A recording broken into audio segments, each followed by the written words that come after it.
What is going on, YouTube? Thank you for stopping in for today's video. We're gonna get right into it, and it is a 2019 F250. Now, we got this thing when it was absolutely bone stock. I should have been, recording it, talking about it at the very beginning, but better to start now than never. So the first few things that are gonna stick out here that you'll see is the custom badges. This is the color we're accenting throughout the whole truck. It's like this real nice metallic red. So the mirrors have been painted, cab lights up there have been done, headlights have been done, all the interior has been done. So we accented some red in there, white along the interior, and then the center console has that red accent. Back has the red accent. Pretty much throughout the whole entire truck. Underneath in the back, we got the train horn kit. So you have the horn blasters, I believe 270 conductor series, and it's a whole kit. So it just pulls up and in here with the spare tire mount right there.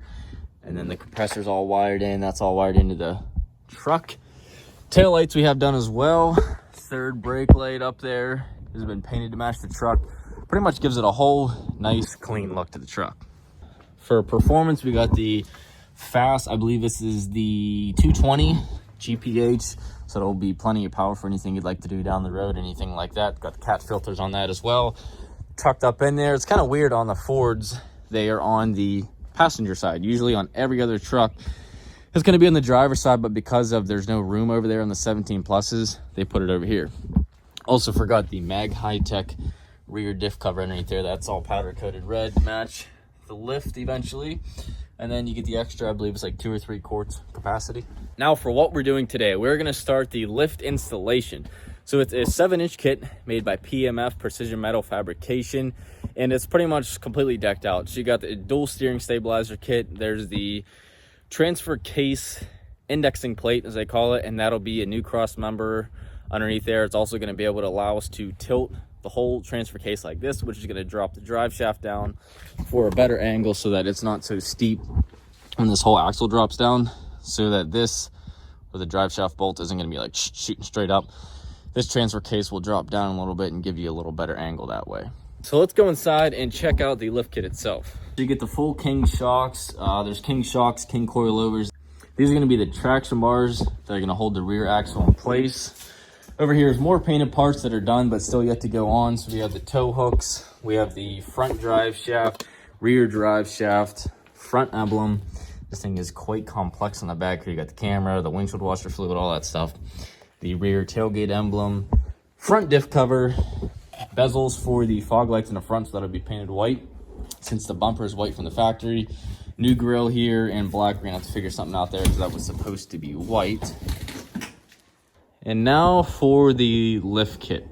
A lot of pieces to this kit here. To sum this up, everything in this kit is dropping stuff down. So you space things out and you drop it all down. Right here is going to be the brackets that hold the remote reservoirs for the shocks. These are the sway bar end links, brackets for that. More dual steering stabilizer kit parts. More for the sway bar, drop down brackets. This is the coilover conversion kit for the front. Bolts for everything. Right here is actually going to be the rear traction bar, lift, and everything in one. So your block is built into here, so you don't have some sketchy block just put in there. There's all the hardware for it here.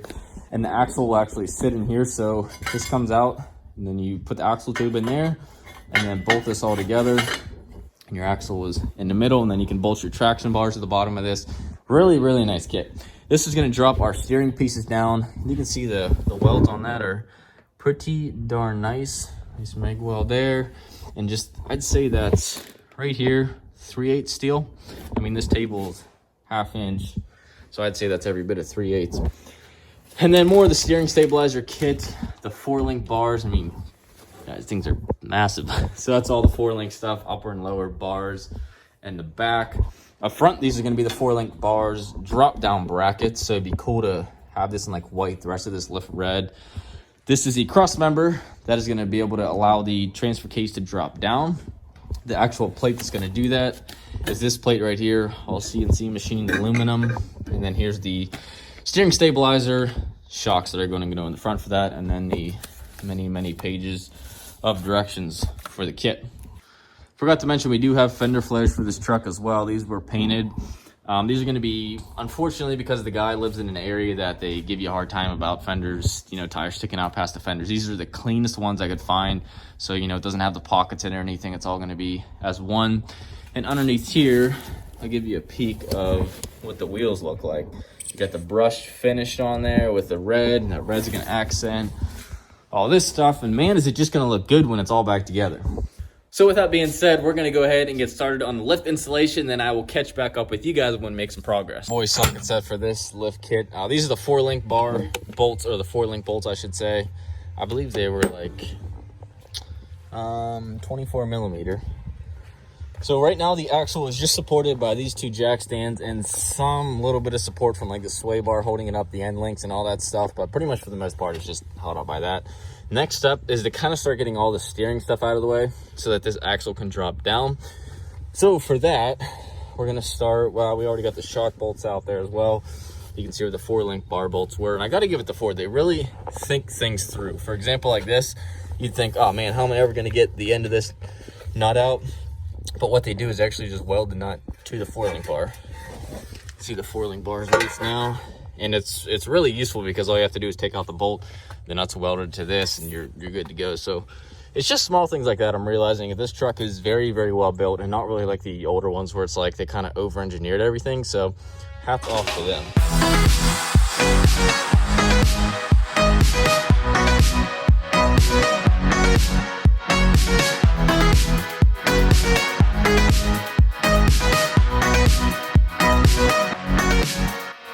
Steering stabilizers coming out, the factory sway bar and the sway bar end links, but we reuse the factory sway bar, so that's going to be off the powder coat as well as the end caps. Sizing up the cross member here, like I was saying, how it's going to drop everything down, trying to see how it fits. So you can see basically how the mount is slanted, so our transfer case is going to be clocked this way, and it'll mount sideways, and then that allows this drive shaft to hang down here to keep this angle happy with the lift kit. Yeah, like right here is what he's saying. These slots are for the bottom of these factory ones here. So we're just kind of sizing up where that's going to be because we figured out that a bracket is going to go right here, right where we decided to mount a rock light. I did forget to mention that we put a bunch of rock lights underneath this truck. I think there's 16 total, or 12 total.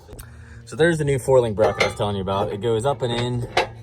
And yeah, right there, that's going to be a little bit of an issue because that plate is supposed to go up flush with that cross member like that. But I mean, at least it'll look good. Like we'll probably do this white and the rest of it red. So we'll be able to, it's part of it, but we'll maybe be able to wipe it off, tape off, whatever. But either way, we got to find a new place for this rock light because that just is not going to work.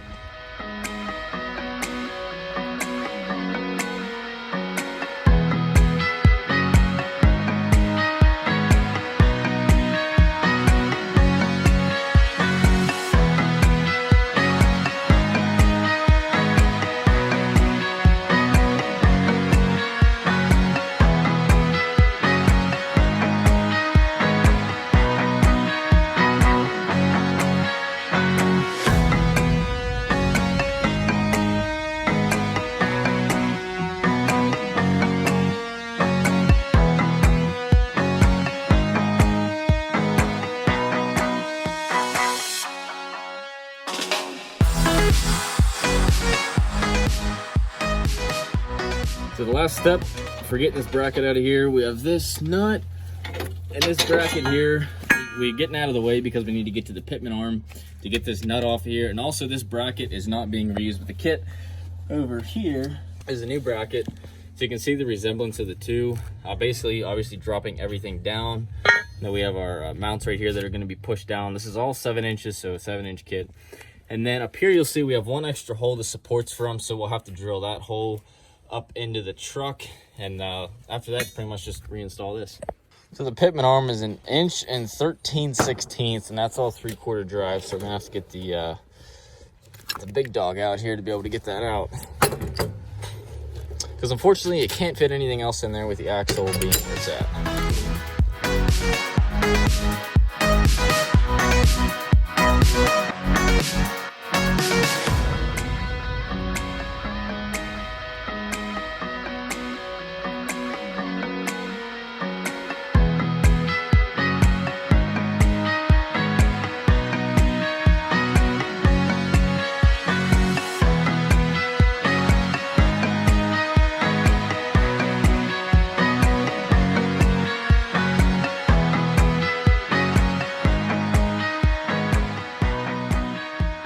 this is something I recommend anyone get if you do, you know, even just on your own truck. You don't have to do this for other people, just any type of work.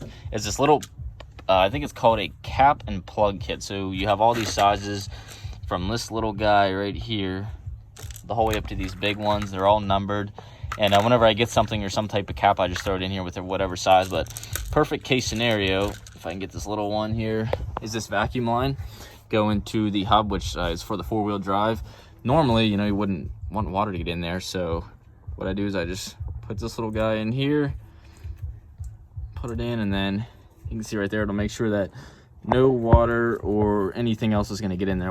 Well, it did get a little dark on us, but we got the drop down here for the steering linkages. It's going to run across here, the track bar. The pit run we still have to get off, but this is pretty much mocked up in place right now, so that on this side we can drill our hole right there. You can see all the other factory holes line up, but there's one extra one they want you to drill right there, I imagine, for support because of all the torque it's going to be putting on this. It's going to be the one last thing we got to do for tonight, and then we're probably going to call it tonight and wrap up with this tomorrow. The other place this bracket is supported is right there's a bolt, and then right up underneath there is a bolt. Trick when trying to center that hole right there is run your, because obviously you want to do this in increments, slowly working your way up, but run it first with your full size. That's going to be the size of the hole, so that way it starts that hole in the center, you can see. And then we'll work our way up with like half of this, and then working our way up through till we get to the actual size we need. But it's a good way just to start out to make sure you get perfect center.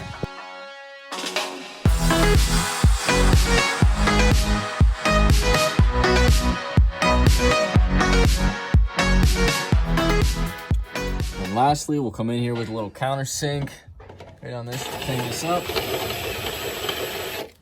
Take all the burrs off it. I'll hit it on the back too. And good as the other holes. Well, that is a cap for tonight. As far as much progress as we're gonna make. Got a lot of stuff done, so pretty much everything is torn off of here. These are as far as we could go, as far as we could drop the axle without these brake lines being an issue. Tomorrow's gonna be more of an installation day, a little more tear down, but all the steering components are out. You can see the steering knuckles are just kind of hanging out like that because they don't have the tie rods and stuff holding them in. Axle's just on jack stands, and we put that ratchet strap here to make sure the axle doesn't just want to fall straight down. Other than that, yeah, it's all just a tear down, and tomorrow's going to be a reinstallation. Well, guys, that pretty much wraps up this video for today. If you did enjoy it, please give it a big thumbs up. It tells YouTube, hey, this guy's putting out good content. He's not an idiot, and that helps me out and helps the channel grow. Also, don't forget to subscribe, because that way you can get notified when these future videos for this build come out, and that way you can see it come together. I think it'd be super awesome to see it like from the beginning, the infancy, which I wish I would have recorded more in the beginning. It's all on my Instagram story. Maybe I'll put a video, just my whole Instagram story, but we'll see. But nonetheless, thanks guys for watching, and hopefully we will see you in the next video.